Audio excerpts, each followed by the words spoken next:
Quotations from myself, segment 94, quotation number 1092. The more wants one has, the more probabilities there are that the greater number of them will be denied to him, and consequently, given the human nature, the more resentful one will feel toward those whom he perceives rightly or wrongly as responsible for his deprivations.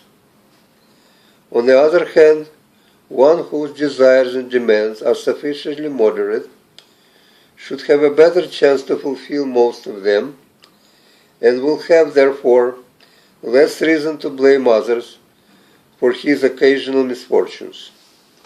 Thus, it is perfectly clear that the less wants we have, the more we are at peace with the world, and the better relations we will have with the greatest possible in each individual situation number of people in it. The ideal condition would be, of course, not to have any wants at all, but this for as long as one lives is impossible, and so we will always feel somewhat resentful, because no matter how few wishes we have, some of them will be inevitably denied to us. And so it all comes down to a matter of degree. One can be either slightly happy or completely miserable. One can choose either to be in peace or at war with the rest of the world. And in either case, the number of his friends or enemies shall be proportional to his wishes, desires, demands, and ultimately wants. 1093. There are some people who are unquestionably mentally ill, that is, delusional, paranoid, psychotic, etc. The causes of their illnesses are clearly biological, that is, internal, and as such could be treated with very degree of success by doctors, mainly the psychiatrists. Fortunately, the number of such people relatively to the rest of the population is very small for the society, given the necessary amount of resources, sufficient degree of commitment to cope with. On the other hand, there are many more people who are simply unhappy, frustrated, disillusioned, bitter, etc. The causes of their afflictions are predominantly external, since no one would voluntarily put himself or herself in such a miserable state and experience such debilitating emotions. But since nobody, including psychiatrists, can change the world to make it a healthier place, the doctor can do nothing, or next to nothing, to help this kind of patient. And so these patients have to try to the best of their abilities to cure themselves, so to speak. Even psychologists and various therapists are powerless to help such people. For the protective layers of the sophisticated psychoterminology series of numerous and diverse types of treatment are not thick or strong enough to protect the wearers from the flings and arrows of life. 1094. If one still needs a factual confirmation of this largely accepted as self-evident principle, that the road to the true knowledge lies through the direct and extensive experience, the United States of America, in the area of interracial relations, and Canada in constitutional matters, can afford the perfect examples. For as the U.S. had to struggle through several centuries of racial inequality and the numerous attempts to alleviate its worst consequences, it has built up the most comprehensive knowledge of it. Canada, in a similar manner, being plagued since its inception by the vital for its survival as one country necessity to continually readjust its provincial structure and to keep Quebec as a member of Confederation, has acquired in the process the unique expertise in this field. But on the other hand, if one is looking for equally convincing illustration of admittedly somewhat controversial thesis, that knowledge in the human affairs, unlike in science and technology, seldom produce positive and practical results, the very same country can be used to support it as well.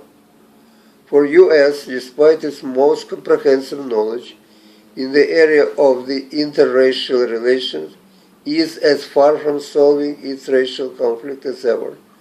And Canada, notwithstanding its unique experience in the constitutional matter, is just the last tiny step from finally breaking up. 1095. One will never get anything in life worth having if people lose nothing by withholding from, not gaining anything by giving it to him. 1096. Since I decided to devote my time and life to the reading and writing, to the exclusion of almost any other activities, unless absolutely necessary for the biological survival, I also begin to measure it not by days, months, or years, but by the number of pages read or written. And in my mind, people around me are increasingly being divided into two distinct categories: those who read what I have written and those who don't. Moreover, I strongly suspect that among the writers, I am not that unique in this respect. 1097. The main difference between the philosophers living in different epochs and belonging to different generations is that while continuing to describe the same phenomena again and again, they use different vocabularies which create, at least in their own mind, the illusion of progress in innovation, in a discipline that is as old as human civilization itself, and which, despite the effort of thousands devoted practitioners, remain essentially throughout the millennia with the same. 1098. As far as nature is concerned, the only purpose of sex is procreation, and as both men and women go through life cycle, nature makes sure that sexual relations between two contributing to procreation genders continue for as long as possible to maximize the fulfillment of this ultimate goal.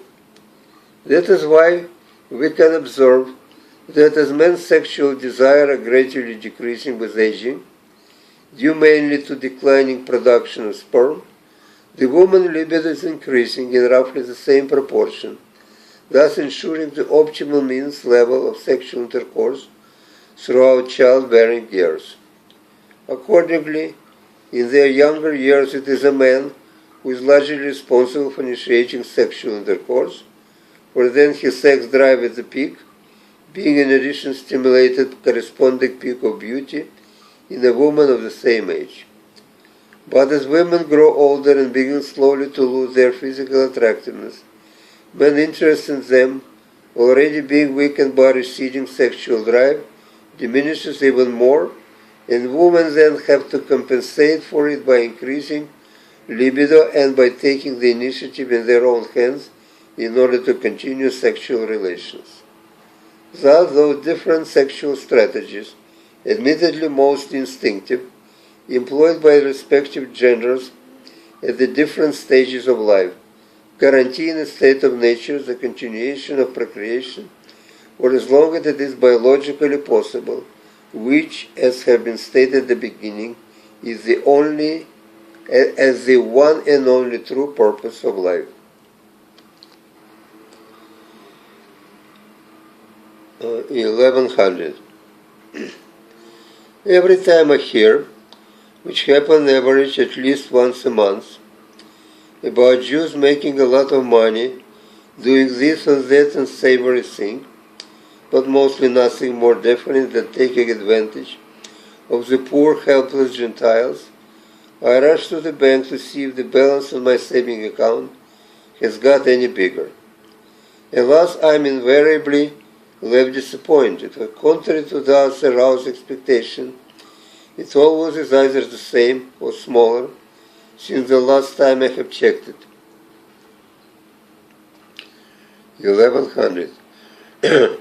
Without denying the fact that every human society, no matter how primitive it is, consists of smaller or larger number of different groups and subgroups, it must be nevertheless acknowledged as obvious that each society can be roughly divided into two main groups, the rulers and the ruled. And regardless of how ethnically homogeneous the society is, that is, when the rulers and the ruled are of the same ethnic origin, their respective attitude toward nationalism, despite being ostensibly professed by both groups, is quite different, both in motivation and in goal. For the ruled, who labor, in more than one sense, under gross misapprehension that the rulers belonging to their own ethnic groups are going to treat them better than the rulers of different ethnicity, misapprehension largely based on the confusion of nation with family, and the rulers were collective father figure, would invariably prefer the first to the second. And no matter how often in the past they were disabused of these proverbial notions that blood is thicker than water, they would almost blindly continue to cling to this unity of national interest myths, driven perhaps as much by their powerlessness and desperation as by any strong beliefs. On the contrary, the ruling classes, who don't wait for favors but take them by force, not only don't mind but eager, provided their grip on their own co-nationalism is secured, to take under their wings as many other nations as possible, the action which can only increase their power and wealth. 1102. I wonder sometimes if people who claim to be supersensitive, vulnerable and easily wounded, are morally egotistical and self-centered, and simply in order to get what they want, are playing on everybody else's fear to hurt them. 1104. When so many people in the world are subjected daily to so much suffering through no fault of their own, the suffering they are absolutely powerless to protect themselves from, I have little empathy for the self-inflicting pain caused by all kinds of addictions, indulgence, and perversion against which the will of individuals so afflicted should be a sufficient weapon of liberation.